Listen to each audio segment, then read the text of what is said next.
Hey everyone, welcome in Sony Educational Coaching Center. Today we are doing our chapter number 5, The Lake Isle of Innisfree.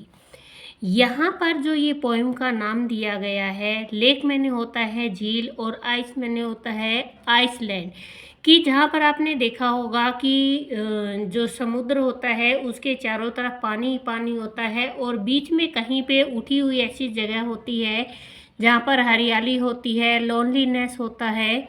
तो उस जगह के लिए जो poet है वो हमें बता रहा है the lake isle of Innisfree. यहाँ पे कवि क्या करना चाहता है, उस जगह पर जाना चाहता है, इसीलिए उस जगह से रिलेटेड हमें बातें बता रहा है। आई विल अराइज कि मैं उठूँगा, एंड गो नाउ और अब मैं जाऊँगा, एंड गो टू इनिसफ्री और मैं कहाँ जाऊँगा, मैं आइसलैंड पर जाऊँगा, इनिसफ्री आइसलैंड पे। And a small cabin build there और मैं वहाँ एक छोटा सा कैबिन, एक छोटा सा कमरा बनाऊँगा मैं वहाँ पर।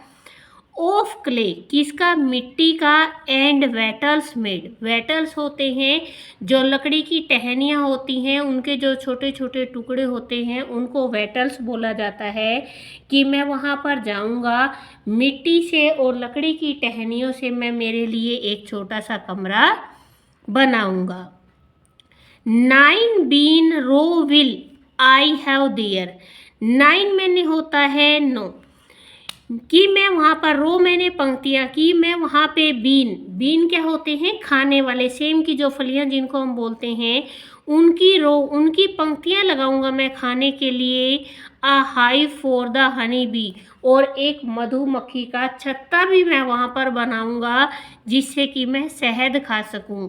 क्योंकि आपको पता है कि ऐसी जो जिस जगह का किसी भी सिटी से, किसी भी जगह से कनेक्शन नहीं होता है, तो उन जगह पे केवल फ्रूट्स वगैरह या ऐसी चीज़ें होती है जहाँ वो जंगलों में पाई जाती हैं, उन्हीं चीज़ों को खाकर गुजारा किया जा सकता है। तो यहाँ पे कवि क्या कहता है कि मैं वहाँ पर जाऊँगा, एकांत जगह में रहना वो पसंद कर रहा है। वो कहता है and live alone in the bee loud glade, bee loud glade का मतलब होता है कि जब वो वहाँ पे अकेला जाएगा, अकेला जाने के बाद वहाँ पर क्या होगा, जहाँ पे अकेलापन होता है वहाँ पर किसी की भी आवाज़ नहीं आती है, वहाँ पे बिल्कुल ऐसा सुनसान रहता है। तो वो कहता है कि लीव अलोन, वहाँ पर मैं अकेला रहूँगा, जब मैं अकेला रहूँगा तो मुझे जो मधुमक्खियाँ हैं उनकी साउंड के अलावा कोई भी साउंड मुझे वहाँ पर सुनाई नहीं देगी। And I shall have some peace there और मैं वहाँ क्या रहूँगा, शांति के साथ रहूँगा, वहाँ पर चारों तरफ शांति ही शांति होगी। For piece come dropping slow और वो शांति है वो कैसे आएगी, धीरे धीरे आएगी, जैसे पानी की बारिश की छोटी छोटी बूंदें गिरती हैं, ड्रॉप गिरती हैं, उसी तरीके से वो धीरे धीरे शांति भी आएगी। Dropping from the veils of the morning, veils मैंने होता है घूंघट, कि जिस तरीके से दुल्हन अपना घूंघट उठाती है धीरे धीरे, उसी तरीके से जब सुबह उठती, सुबह होता है, जो सुबह है, सूरज अपना धीरे धीरे घूंघट की तरह बाहर निकलता है। टू वेयर द क्रिकेट सिंग, जहाँ पर झिंगुर गाते हैं। देयर्स मिड नाइट ओला ग्लिमर्स, की जो रात, आधी रात होगी तब वहाँ पर चमक होगी, ग्लिमर्स होंगे। And noon a purple glow और दोपहरी में वहाँ का जो मौसम होगा वो बिल्कुल पर्पल ग्लो लेकर होगा, उसका जो जामुनी ग्लो होगा। एंड इवनिंग और शाम का समय क्या होगा, full of the Lynette wheels, कि उस टाइम में बहुत सारे, लिनेट क्या होते हैं, छोटे छोटे पक्षी होते हैं, तो उनके पंखों की खड़खड़ाहट होगी। तो यहाँ पर तीनों टाइम के बारे में बताया गया है कि आधी रात ग्लिमर चमकने वाली होगी, दोपहर पर्पल ग्लो होगी और जो शाम होगी वो लिनेट विंग्स होगी। I will arise and go now, अब मैं उठूँगा और मैं जाऊँगा। For always night and day, हमेशा के लिए, दिन और रात हमेशा के लिए मैं वहीं पर रह जाऊँगा। आई हियर लेक वाटर, मुझे जो पानी चल रहा है, लेक झीलों का जो पानी चल रहा है, आई हियर मैं उसको सुन सकता हूँ। Lapping with low sound, lapping mean होता है गोद में सोना, कि जैसे कोई बच्चा अपनी माँ की गोद में सोता है वैसे ही मैं वहाँ प्रकृति की गोद में रहूँगा और पानी की आवाज़ को धीरे धीरे सुनूँगा। बाय द शोर, जो किनारे से आ रही होंगी। While I stand on the roadway, जब मैं कहाँ खड़ा हूँगा, रास्ते पर खड़ा होऊंगा। और ऑन द पेवमेंट, पेवमेंट मैंने होता है पगडंडियाँ, या फिर मैं पगडंडियों पर खड़ा होऊंगा। ग्रे, जो ग्रे कलर की पगडंडियाँ हैं मीन जो सड़क बनी हुई है। I hear it in the deep heart score, तो मैं इनको अपने दिल की गहराई से भी सुन पाऊंगा।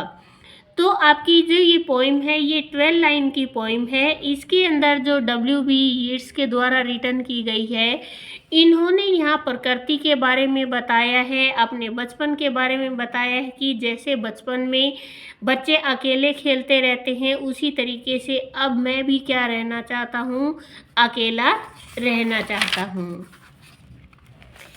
इसके बाद आता है अंडरस्टैंडिंग द पोइम। आपको यहाँ पे पोइम को समझना है। Complete the sentence given below, यहाँ पर जो सेंटेंस दिए गए हैं इनको आपको कंप्लीट करना है। सबसे पहले है small cabins will be made of. अब आपको ये बताना है कि जो उसका छोटा सा कैबिन है वो किस चीज़ का बना हुआ होगा।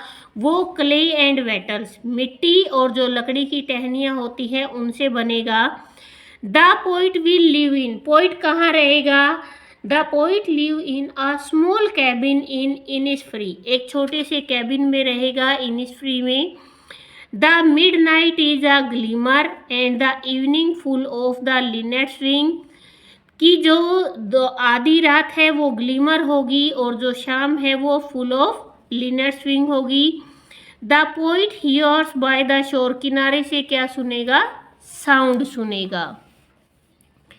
इसके बाद आता है आपका answer the following question. Where does the poet want to go, कवि कहाँ जाना चाहता है। तो यहाँ पर डज दिया गया है इसीलिए वर्ब के साथ एस लगेगा। The poet wants to go to Innisfree, वो कहाँ जाना चाहता है, इनिसफ्री जाना चाहता है। व्हेन एंड वेयर, कब और कहाँ। Will the poet experience peace, कि कवि कब और कहाँ पे जो शांति है उसका अनुभव करेगा। The poet will experience peace in the lap of nature at the lake isle of Innisfree. यहाँ पे कवि, यहाँ से यहाँ तक आपके क्वेश्चन में दिया गया है द पोइट विल, यहाँ आ जाएगा विल एक्सपीरियंस पीस, कवि शांति का अनुभव करेगा कहाँ, in the lap of nature, प्रकृति की गोद में। लेकिन प्रकृति की गोद कहाँ है, at the lake isle of Innisfree, Innisfree जो झील है उसकी प्रकृति की गोद में। नेक्स्ट है what does the poet describe about the lake, कवि ने झील की किस चीज़ के बारे में बताया है, किस चीज़ को उन्होंने बताया है। The poet describe about the lake wave, कि उस लेक के अंदर जो उठने वाली लहरें हैं उनके बारे में उसने बताया है, कि जो लहरें हैं वो किनारे से जाएंगी तो वो जो आवाज़ करेगी उनको मैं कहीं भी खड़ा होकर सुन सकता हूँ। नेक्स्ट है why does the poet want to go to Innisfree, अब वो इनिसफ्री क्यों जाना चाहता है। The poet wants to go to Innisfree to enjoy its natural beauty, इसकी जो प्राकृतिक खूबसूरती है उसका आनंद लेने के लिए कवि कहाँ जाना चाहता है, इनिसफ्री जाना चाहता है। What lesson does this poem teach us, ये जो कविता है वो हमें क्या शिक्षा देती है, क्या पाठ पढ़ाती है। गो बैक इन नेचर, प्रकृति में वापस चले जाओ, is the message of this poem, और इस पोइम का मैसेज भी यही है कि वापस प्रकृति के अंदर जाओ। इसके बाद आता है describe the word according to the poem, यहाँ पे पोइम के अंदर जो वर्ड दिए गए हैं इनको डिस्क्राइब करना है। यहाँ पे मॉर्निंग, मॉर्निंग कैसी है, वेरी पीसफुल एंड क्वाइट है। इवनिंग कैसी है, full of Lynette wing sound, कि लिनेट के जो पंख है उनकी साउंड से भरी हुई है। और मिड नाइट कैसी है, शाइनिंग, ग्लिमर्स, चमकने वाली है। इसके बाद नेक्स्ट आता है आपका critical thinking and problem solving. यहाँ पे हमें दे रखा है, sort the things you find in the lake isle of Innisfree and put it in the correct column, कि अगर आप झील के किनारे जाते हो इनिसफ्री, तो वहाँ पर आपको क्या क्या चीज़ें मिलती हैं। यहाँ पर अलग अलग कॉलम दिए गए हैं। व्हाट डू यू फाइंड, आपको क्या मिला। What you do not find, आपको क्या नहीं मिला। तो यहाँ पे सैंड है। जब भी आप किसी भी किनारे पे जाओगे, किसी भी बीच पे जाओगे, तो वहाँ पर आपको मिट्टी मिलेगी ही मिलेगी।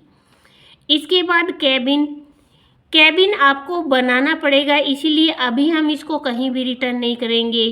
क्रिकेट, झिंगुर, यहाँ क्रिकेट खेलने वाला नहीं है, ये क्रिकेट से झिंगुर, हाँ हमें झिंगुर मिलेंगे वहाँ पर। कप, वहाँ पे हमें कप नहीं मिलेगा। वाटर, अगर हम पानी झील के पास जा रहे हैं तो वहाँ पानी होगा, तभी तो हम उसे झील बोलते हैं। क्लॉथ्स, हमें कपड़े नहीं मिलेंगे वहाँ पर, कपड़े हमें लेके ही जाने पड़ेंगे। हनी बी, हाँ मधुमक्खी का छत्ता वहाँ पर मिल जाएगा आपको। पेंसिल, पेंसिल हमें नहीं मिलेगी। बैग, बैग भी हमें नहीं मिलेगा। लिनेट, ये पक्षी है, ये हमें वहाँ पर मिल जाएंगे। कबर्ड, अलमीरा नहीं मिलेगी। शोर, किनारा हमें मिल जाएगा। अब बच गया कैबिन, कैबिन हमें वहाँ पर मिलेगा नहीं, हमें बनाना पड़ेगा। तो ये थी आपकी बहुत ही ब्यूटीफुल सी पोइम। प्लीज़ वीडियो को शेयर करें, लाइक करें एंड कमेंट करें। Thank you.